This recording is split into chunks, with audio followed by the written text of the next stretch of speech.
take a step back. So you Okay. mentioned 2008, you're going back to the family, you have your second kid, you're delivering pizzas, but you've obviously made that transition to today, right? Like Yeah. successful, you have a small family office, quote unquote. You have the ability to invest in other people's deals. How did you get from that point of like 2008 to here? Like, what? Tell us just a few of kind of that stepping stone or a couple of the bets that you made on yourself.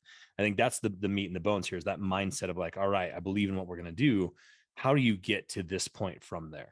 So, you don't know what you don't know, right? Like my folks had built this great company, but they were running it like a really small business and the cost structure wasn't right.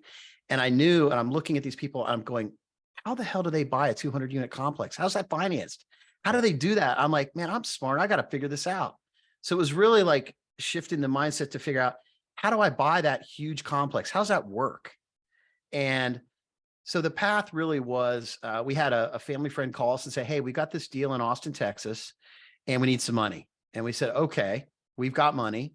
And so let's look outside. Let's look for some partnerships to grow. And it was a 100 unit complex. Okay, there's our first. How do we finance a 100 unit complex? So we made an investment, and that formed a partnership, and it's still going today. And we've flipped like 5,000 units in Austin, San Antonio market.